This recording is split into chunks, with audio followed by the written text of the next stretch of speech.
老架一路插步云手。插步云手呢，我们先带着大家去走一下双手正面缠丝的这个基本功啊。来，两手单边，好，松左胯，右手由勾手变掌，顺缠放松下合。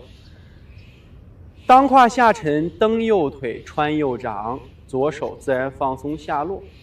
翻掌，当走后弧，重心右移，合右胯。左胯放松下沉，穿左掌，右手放松下沉。好，翻掌移重心，松胯转腰，螺旋相合的同时合右胯，扣右脚脚尖，点脚合左胯，收步插脚。好，右手上穿，重心后坐，领左膝，身法松右胯右转，两手顺势外蓬。左手上穿，右手下按，当走后弧，合胯扣脚，插步下沉。好，对象看一下，双手正面缠丝，接步伐插步运转。好，双手正面缠丝，勾手变掌，放松下沉，上穿下按，翻掌移重心，螺旋外蓬。上穿下按，翻掌移重心，好，合胯扣脚，点脚跟步，左转螺旋，右脚插步点脚，好，重心后坐，右手上穿，左手下按，松右胯开左步，左手上穿，右手下按，翻掌移重心，插步相合。好，回正收势。来，同学们。这个插步云手呢，其实是咱们在云手的过程当中，并步云手的一种转化。它在双手正面缠丝的基础上，加了一个插步的细节。那么来，同学们，咱们先看一下双手正面缠丝。咱们在讲并步云手的时候，应该跟大家强调过了，我们再次去说一下。看好，在我们走缠丝的时候，每一个当胯的螺旋，它都在对应着我们上身的一个螺旋缠绕。比如说右手的勾手，由勾手变掌放松下沉，那么它就得于左胯的螺旋相合。这个时候左胯相合的时候，我们讲过当走后弧的基本功。左胯螺旋相合，为了保证身法的平稳、立身的中正，右胯一定要上下折叠。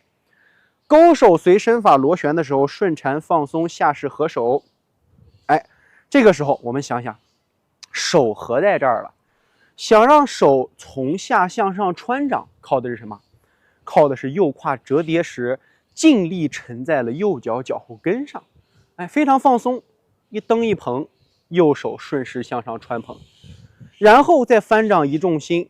这个时候我们的手呢，其实双手正面缠丝就分解成了单手正面缠丝的细节，只不过双手它加上了一些随右胯的上下折叠，身法向下松沉，能够带动另一只手同时放松下沉，随后再翻掌移重心，松胯转腰，螺旋外蓬，这些都是相同重复的左右两边重复动作。那么重点咱们在插步上学一下当胯的运行。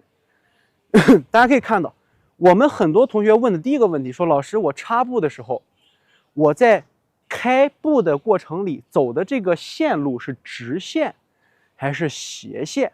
哎，这个问题就非常好，因为很多老师可能见过，就插步云手，有的老师这样做，1、2，把脚开前面，这样去走，然后有的老师是你看开到这儿以后，好，这样走。身法走的线路是有直线有斜线，咱们把这两种方式都教给大家，然后再跟老师们说这两种方式孰好孰坏啊。第一，大家可以看一下侧面啊，当我们想要辨识步伐的时候，重心来到左腿，注意啊，很多同学说插步云手，老师我的身法上下起伏，注意这里面我教大家一个方法，新架老架咱们都在强调腰腹核心的力量，那么在转动的时候，看好肚子向左螺旋，它通过左胯相合的力，这个时候我们会产生什么？会产生下沉，对不对？所以当左胯随着左边的这个螺旋和肚子的运化，在左侧相合的时候，看到没有？重心会再次向左沉，迅速的收右脚，转插步，然后右脚落的方向就在左脚脚后跟外侧，大概方向是在45度左右。45度左右。很多同学问说，老师为啥插脚的时候要做到身法不能上下起伏？这个地方有个说法啊，因为插步云手它主打的是身法的螺旋，因为并步，你看咱们到这儿也是需要身法左转，插步为了保证有并步云手的螺旋劲儿，它也需要身法左螺旋，但是它有一个优势在哪？我这个时候左脚和右脚，一个是以脚尖，一个是以脚跟，当我坐胯螺旋的时候，我能迅速转换方向，转化身法，插回正，插回正，再插再回正。插步云手主打的是一种步伐的灵活变换，虽然身体也有左右的旋转，但是人家更在意哪？步子上的东西。就像我们以前练太极拳的时候，我们都要走这个梅花桩和木桩，去练习步法和身法的灵活配合。就不管是八卦掌、通背拳这些都要练步法，是不是？所以插步云手，人家外在形式是主导让你身法不要有起伏，全都靠当胯的螺旋开步。实际上内在的含义是要让我们有非常明确的身法转换方向意识。我打的是这儿，但我脑子放的是这儿，所以我们得把插步云手的这个身法和步法给它弄清楚，这是第一点。那么开步收步大家都能知道，它跟并步云手是一样的，通过当胯的螺旋相合，放松下沉，让右脚从重心转化过来以后，从实腿变虚腿，拿起来插下去，这样子身法是非常活的，把虚实分清楚。很多老师到这儿做的不好，就是因为虚实不分清楚，到这儿重心左腿了，站起来，好，颠右腿，再下来，再开左脚，再站起来，收右脚。所以我们想要做到的第二个细节，一是让小肚螺旋相合带动右脚，二是身法不起伏，要将重心和虚实给弄明白。那虚实的变化，第二点的重心还有一个后脚，对不对？注意看啊，很多老师喜欢插步云手的时候，为啥起？因为后脚是前脚掌先落地，所以一踏实以后不自觉就想往上站，错了，学会坐胯下沉，开步螺旋。这个时候你看你的身体，看啊，咱插步了，好，我还把我身体往上起，开左步，坐开，看到了没有？是不是身体就不往上起了？